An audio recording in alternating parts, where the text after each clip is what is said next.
ఎల్లుండి తెలంగాణ కేబినెట్ భేటీ కానుంది. రాష్ట్ర ముఖ్యమంత్రి రేవంత్ రెడ్డి అధ్యక్షతన రాష్ట్ర మంత్రివర్గ సమావేశం జరగనుంది. ఆగస్టు 15లోగా రైతులకు పంట రుణాలు మాఫీ చేయాలని నిర్ణయించిన నేపథ్యంలో ఈ అంశంపై ప్రధానంగా చర్చించే అవకాశం ఉన్నట్లు సమాచారం. దీంతో పాటు అసెంబ్లీ సమావేశాలు, బడ్జెట్ రూపకల్పనపై ఈ సమావేశంలో చర్చించనున్నట్లు తెలుస్తోంది.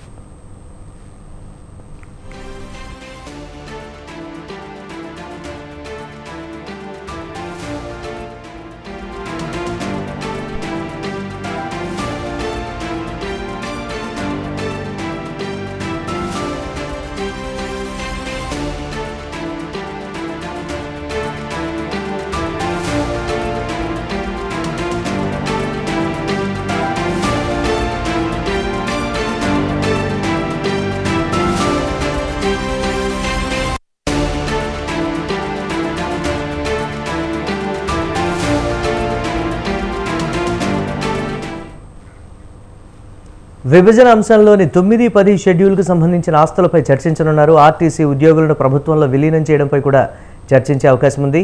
పవర్ కమిషన్ల విచారణ కాలం పెంపుపై నిర్ణయం తీసుకోనున్నారు. పథకాలకు నిధుల సమీకరణ తదితర అంశాలపై సమాలోచనలు చేయనున్నారు. కేబినెట్ భేటీలో రైతు భరోసా, రైతు రుణమాఫీపై క్లారిటీ వచ్చే అవకాశం ఉంది.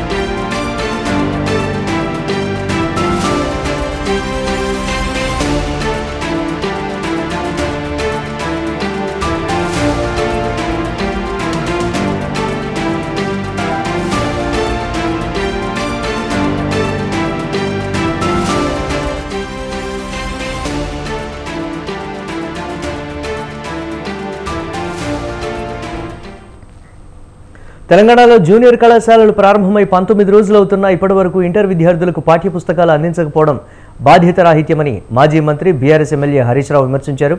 విద్యార్థుల భవిష్యత్తుపై రాష్ట్ర ప్రభుత్వానికి ఉన్న చిత్తశుద్ధికి ఇది నిదర్శనమని ఎద్దేవా చేశారు. ఈ మేరకు ఎక్స్లో పోస్ట్ చేశారు.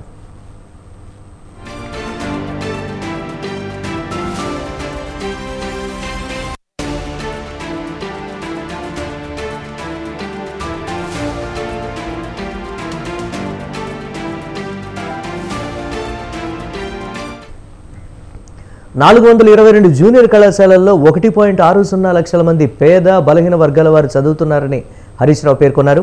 వారికి నాణ్యమైన విద్య అందించడంలో ప్రభుత్వం విఫలమైందని ఆరోపించారు. విద్యా వ్యవస్థను బలోపేతం చేసేందుకు చర్యలు చేపట్టాలని, జూనియర్ కళాశాలల్లో ఉన్న 1654 గెస్ట్ ఫ్యాకల్టీని రెన్యువల్ చేయాలని డిమాండ్ చేశారు. ఇంటర్ విద్యార్థులకు వెంటనే పాఠ్యపుస్తకాలు పంపిణీ చేయాలన్నారు.